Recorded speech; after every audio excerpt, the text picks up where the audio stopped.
Le agradezco mucho a la colega periodista Anabel Hernández que esté en la línea telefónica y bueno, pues que nos puedas, Anabel, contar primero, ya dimos algún dato general de lo que tú misma publicaste ayer, contar de qué se trata, qué importancia tiene, qué implicaciones tiene esta declaratoria de culpabilidad ahora ya confirmada a través de estas informaciones que publicaste ayer del Vicentillo en los Estados Unidos. Buenos días, Anabel, bienvenida. ¿Qué tal? Buenos días, Carmen. Buenos días a tu auditorio. Pues sí, Carmen, como tú sabes, desde marzo de 2011, como periodista, fui la primera en publicar sobre el juicio que se estaba llevando a cabo, sobre los preparativos del juicio que se estaban llevando a cabo en Chicago, allá en la Corte de Distrito Norte, en Illinois, allí radicada en Chicago,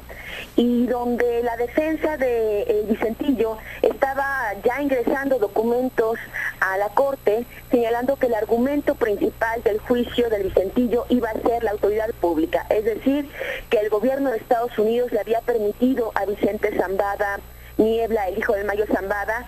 traficar droga a Estados Unidos a través de un convenio que supuestamente se había firmado con el cártel de Sinaloa desde hacía por lo menos 8 años. Este es el contexto del plea agreement, del acuerdo de culpabilidad al que ha llegado el Vicentillo y el gobierno de Estados Unidos. Porque con este acuerdo, en automático, no va a haber juicio contra Vicente Zambada Niebla. Lo único que habrá, seguramente en el plazo más o menos de unos 9 o 10 meses, es una sentencia en una audiencia discreta en la Corte de Chicago, donde ya ni el cártel de Sinaloa ni el Vicentillo ventilen estos supuestos acuerdos incómodos con la DEA, ni tampoco el Vicentillo se arriesgue a una condena de por vida. Este acuerdo firmado con el gobierno de Estados Unidos, al que tuve acceso en exclusiva y ayer publicamos en Reporte Índigo, en el periódico Reforma,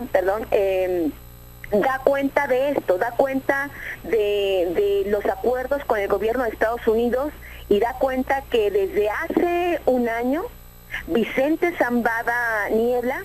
es colaborador del gobierno de Estados Unidos y que estaría dando información sobre tres temas principales, Carmen, que me parece que eso es lo más importante de este acuerdo de culpabilidad. Estaría dando información sobre operaciones del cártel de Sinaloa en Colombia, en Panamá, en otros países de Sudamérica, en Centroamérica, en México y en Estados Unidos. También habría estado dando información, y eso es muy importante, creo yo, para todos los acontecimientos que han pasado de noviembre pasado a la fecha, ha dado información clave, importante, de las casas de seguridad que tiene el cártel de Sinaloa en Mexicali, en Ciudad Juárez y en Culiacán. Y también ha dado información clave ya de funcionarios públicos mexicanos, municipales,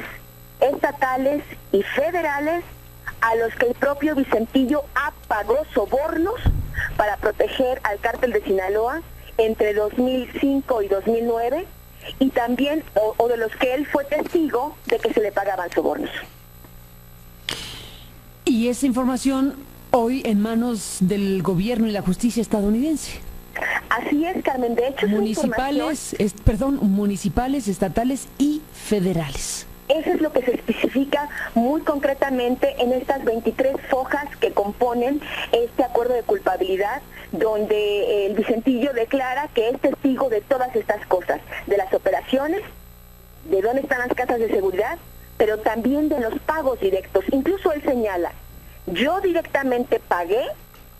o yo directamente negocié con los funcionarios públicos, o fui testigo de esos pagos y esas negociaciones. Esta información que está acumulando el gobierno de Estados Unidos, yo creo que tarde que temprano se podrían convertir en juicios también, en expedientes criminales contra funcionarios o exfuncionarios del gobierno mexicano, y me parece que ese es un tema muy importante. Por eso para mí era muy relevante este caso del Vicentillo, porque efectivamente se cierra un capítulo, Carmen, ya no va a haber juicio, ya queda claro que con este acuerdo ya no va a haber juicio, habrá una sentencia seguramente entre 10 y 15 años que se le finquen a Vicente Zambada Niebla, que por supuesto es una sentencia bastante benéfica en comparación a la sentencia de por vida que le estaba esperando. No, totalmente. El gobierno de Estados Unidos también gana porque se libra del escándalo que pudiera ser que se siguieran ventilando más documentos. Recordarás que en alguna ocasión platicamos en CNN de este documento que tuvo que presentar la Fiscalía, que tuvo que revelar de la DEA, de un convenio entre la DEA y el principal abogado del Chapo Guzmán, Humberto Loya Castro. El convenio está ahí en la Corte, el convenio es un documento oficial, el convenio revela parte de estos supuestos acuerdos. Entonces el gobierno de Estados Unidos también gana con este acuerdo, y bueno, los que pierden sin duda alguna, me parece, es el cártel de Sinaloa. Deben de estar inquietos ahora que un año después se revela el contenido de este acuerdo y que esto se llevó a cabo desde hace un año. Me parece que en el cártel de Sinaloa debe de haber preocupaciones, que yo he estado platicando con las fuentes de información vinculadas al caso, y me parece que hay la preocupación de que esta revelación pueda generar pues desconfianzas dentro del cártel, porque recordarás que por una parte está el grupo de Ismael El Mayo Zambada, el papá del Vicentillo, y por otro lado están las huestes del Chapo Guzmán, que aunque ahora está en la prisión, pues sigue teniendo sus huestes, sus hijos, sus operadores dentro del cártel. Me parece que va a empezar a haber, podría haber una ruptura en función de, bueno, ahora el Mayo Zambada está libre, él está libre operando la organización criminal, su principal socio, el Chapo Guzmán, está en la cárcel, y su hijo contando todos los secretos en Estados Unidos. Muy fuerte, Anabel, lo que estás narrando, porque en efecto aquí la consecuencia directa es que no habrá juicio, porque si hubiera, bueno, lo que va a haber es efectivamente la colaboración, y está habiendo la colaboración del hijo del Mayo Zambada, como lo acabas de narrar, todo lo que podrá decirle a la justicia y al gobierno estadounidense a partir de convertirse formalmente, te pregunto, en testigo protegido. Así es, Carmen. De hecho, esa es la figura que se va perfilando para el Vicentillo. En este momento está como testigo colaborador, pero incluso en este acuerdo, en las últimas cláusulas, por parte del gobierno de Estados Unidos, lo que el gobierno de Estados Unidos también cede es que, bueno, en función de la calidad y continuidad de la información que dé el Vicentillo, es decir, información clave, información que realmente se traduzca en detenciones, en decomisos, en función de la calidad de esa información, el gobierno de Estados Unidos se compromete con el Vicentillo y con su esposa, con sus hijos, con su familia directa, a protegerlos y a que se queden viviendo en Estados Unidos legalmente, después de que, claro, él cumpla la condena y aún en la cárcel, que su familia tenga estos beneficios. Pero fíjate tú lo que quedará sepultado en términos judiciales, que ese es el tema principal, hacia donde se dirigió la defensa del Vicentillo en este proceso de Chicago, en las fases previas al proceso judicial en Chicago, como lo has narrado, pues iba ilustrando, iba mostrando convenios entre la DEA, el gobierno mexicano y el cártel de Sinaloa, para que el cártel de Sinaloa, a cambio de desarrollar su trabajo de narcotraficantes, sin mucha problemática, sin mucha complicación, otorgara información a las autoridades de la DEA o a los agentes de la DEA que firmaron aquel convenio, para que se pudiera capturar a otros narcotraficantes de otras bandas y de otras organizaciones. Por eso, cuando se define y se empieza a vislumbrar el tipo de defensa que el Vicentillo tiene en Estados Unidos, pues se muestra algo sumamente escandaloso para Estados Unidos y para México, un tema de Estado literalmente. Sin duda alguna, Carmen, me parece que ese es el punto fino de este acuerdo. Repito, el Vicentillo gana una parte porque pues no está sujeto, no se arriesga a ir a pelearse hasta el final con el gobierno de Estados Unidos y tener tal vez una condena de por vida, y el gobierno de Estados Unidos tampoco se arriesga a un escandalazo, a que sus documentos, claro, que esos documentos se sigan revelando. No hay que olvidar, Carmen, que la detención del Vicentillo se da en un contexto muy específico. A principios de 2009, el Vicentillo se reunió con agentes de la DEA en el Hotel Sheraton, ubicado apenas a un costado de la Embajada de Estados Unidos en México, con la autorización del jefe de la DEA en ese entonces en México. Se da esta reunión donde empiezan las negociaciones de, bueno, yo te voy a dar esta información, estamos en nuestro pacto, estamos en nuestro acuerdo de que ahora yo soy el que te va a dar la información,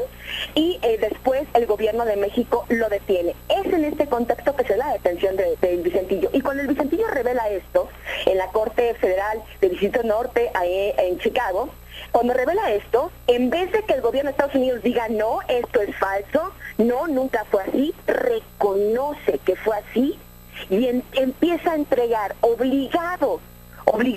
por el juez Rubén Castillo, a petición de la defensa de este Vicente Zambada,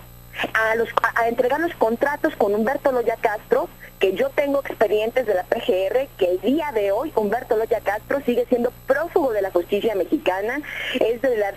década de los 90, uno de los principales operadores del cártel de Sinaloa, ha sido abogado del Chapo Guzmán, es uno de sus principales confidentes del Chapo Guzmán y del Mayo Zambada. Bueno, pues con este cuate era con quien la DEA había firmado este convenio de colaboración donde tú me das información y yo te permito traficar, porque incluso en este convenio que se revela en la Corte de Chicago le dan permiso para traficar a cambio de que Humberto Loya siga proporcionando desinformación sobre los carteles enemigos. No sobre el cártel de Sinaloa, sino sobre los carteles enemigos. Evidentemente, este tema quedará todavía oculto para la historia. Creo que son cosas que se tienen que investigar. Creo que los periodistas mexicanos tenemos la obligación de que, aunque ya no haya juicio, tengamos la oportunidad de seguir buscando estos datos a través de otros coacusados, tal vez de Vicente Zambada Niebla, donde tengamos acceso a realmente hasta dónde llegaron estos acuerdos y cómo se rompieron los acuerdos, que ahora Guzmán Loera está en la prisión. El Mayo Zambada, el papá del Vicentillo, está como jefe prácticamente hegemónico del cártel junto con Zaragoza Moreno alias el Azul. Y bueno, ¿cómo se rompieron estos acuerdos? Me parece que hay todavía una historia muy larga que contar. El Vicentillo seguramente lo estaremos viendo en los próximos meses, testificando de manera importante contra decomisos de dinero, de propiedades y contra juicios criminales en contra, pues no habría que ir muy lejos, tal vez en contra de su propio hermano, Serafín Zambada, que fue detenido en noviembre del año pasado contra, por ejemplo, Rodrigo Arechiga, alias el Antrax, que recordarás, ahorita está en Holanda, detenido el 31 de diciembre pasado, y ¿por qué no?, contra el propio Guzmán Loera, si es que es extraditado a Estados Unidos, como tengo entendido que pronto ya se va a solicitar de manera formal su extradición. Pues Anabel Hernández, seguiremos platicando del asunto y te agradezco mucho que hayas sentado al aire aquí en Noticias MBS sobre un tema que coincido contigo, independientemente que ya no habrá juicio por las razones que acabas de explicar. El tema es muy importante, muy grave, muy delicado para México y por supuesto también para los Estados Unidos. Gracias, Anabel, por estar aquí y estamos en contacto. Un abrazo, Carmen. Gracias y buenos días.